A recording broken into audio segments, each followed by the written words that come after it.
Olá, queridos amados irmãos, graça e paz a cada um de vocês, que a ternura e o amor de Maria Santíssima, nossa Mãe, permaneça sempre em vossas vidas. Sejam todos bem-vindos e que alegria poder então contar com a sua presença amiga e fraterna através desse nosso canal no YouTube. E hoje, nessa quinta-feira, dia 28 de setembro de 2017, celebrando aí a 25ª semana, Tempo Comum, quinta-feira, dia de adoração ao Santíssimo Sacramento. Jesus sacramentado, Ele que é o nosso Deus amado, e que nos convida a podermos lançar diante da sua presença, em adoração, em escuta, em louvor e ação de graças, como é próprio o nome Eucaristia.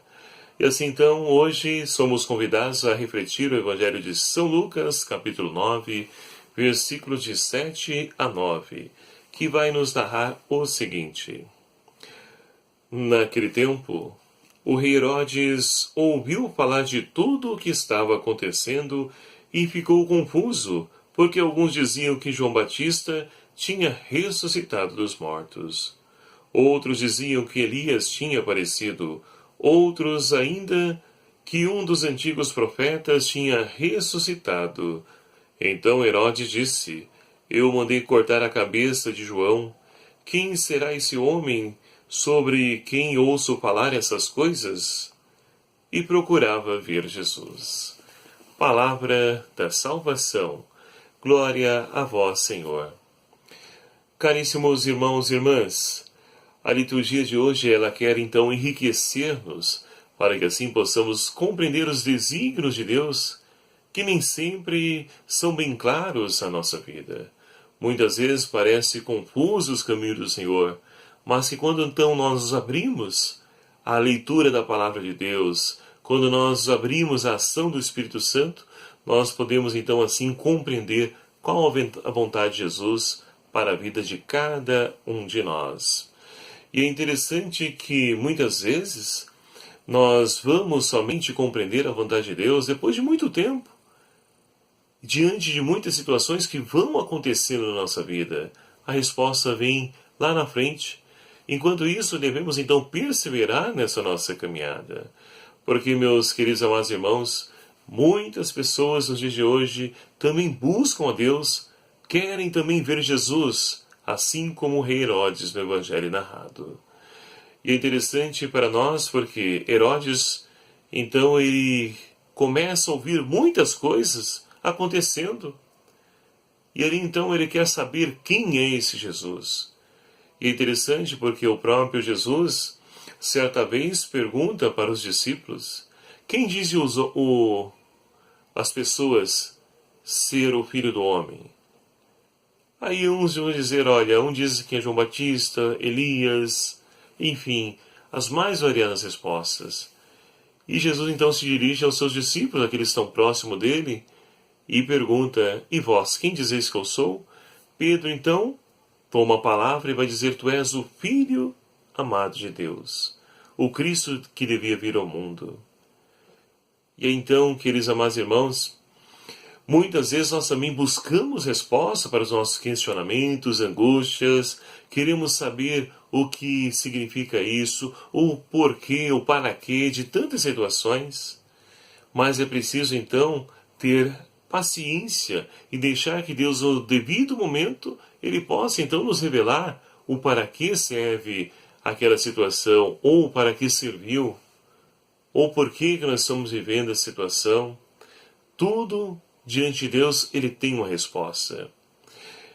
E o Evangelho, voltando para ele, vai nos falar justamente dessa realidade. Herodes está ali confuso.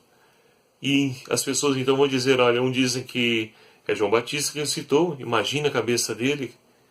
Ele deveria estar então todo pavoroso, porque ele mandou então degolar, arrancar a cabeça de João Batista. E agora Jesus é João Batista quem ressuscitou dos mortos? Ele vai se vingar, ele vai me punir. Então, na cabeça de Herodes, é isso, ele busca compreender, mas o coração duro e obcecado pelas riquezas do mundo impede de poder compreender quem é a pessoa de Jesus. E talvez então você conheça alguém que também age dessa forma. ou muitas vezes até nós mesmos. Obcecado pelos nossos próprios interesses, nossos ideais, nós então não compreendemos o verdadeiro projeto de Jesus. Pelo contrário, queremos então ali aproveitar da palavra e poder direcionar para o nosso próprio interesse, manipulando a palavra de Deus.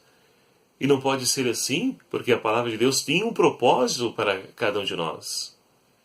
E não é para que nós possamos aproveitar dela.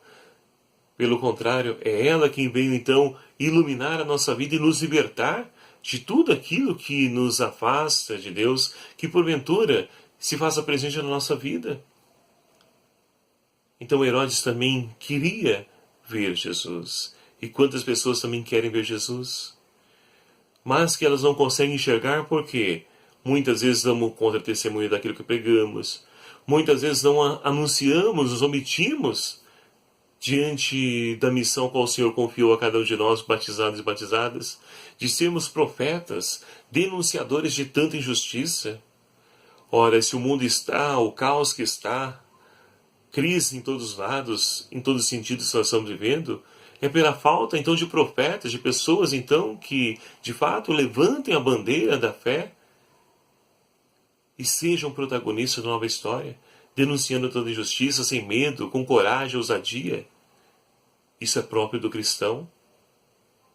Mas não é isso que nós estamos encontrando por aí, infelizmente, porque estamos nos tornando cristão do bem-estar.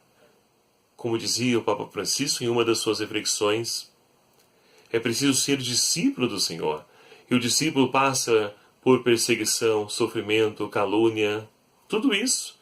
Mas o grande diferencial está que não suportamos isso sozinho. Jesus, ele vem aliviar o nosso fardo. É essa a nossa certeza.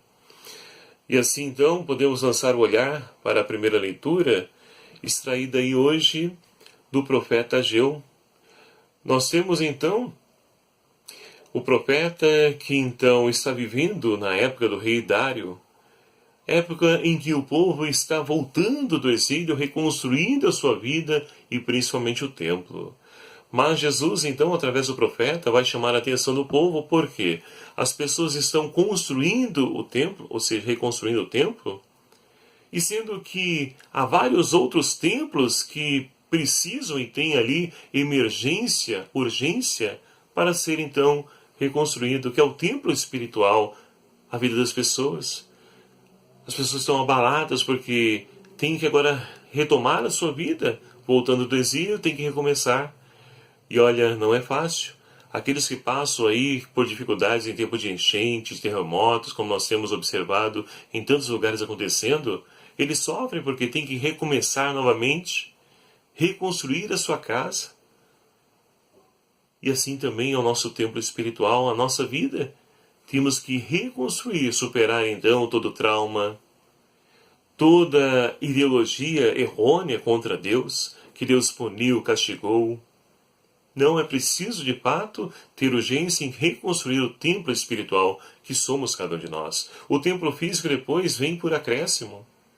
Porque, como eu costumo dizer, quando então tenho a oportunidade de visitar uma igreja bonita, vou dizer, esse templo que nós estamos então visualizando bonito, ele deve ser apenas reflexo do templo espiritual que somos cada um de nós. Porque senão não tem razão de existir. O templo espiritual, estando bonito, nós vamos então ali ter também um templo físico bonito, porque isso vem por acréscimo, isso vem por consequência da nossa caminhada de fé. E assim então, com o salmista de hoje, nós somos chamados a experimentar o amor infinito de Deus que nos alcança. Deus não nos pune, não nos castiga, pelo contrário, Ele nos ama. E o amor dele não nos permite punir, castigar ninguém. O Deus que Jesus Cristo veio nos revelar é um Deus de amor, de misericórdia, que sempre nos oferece uma nova oportunidade.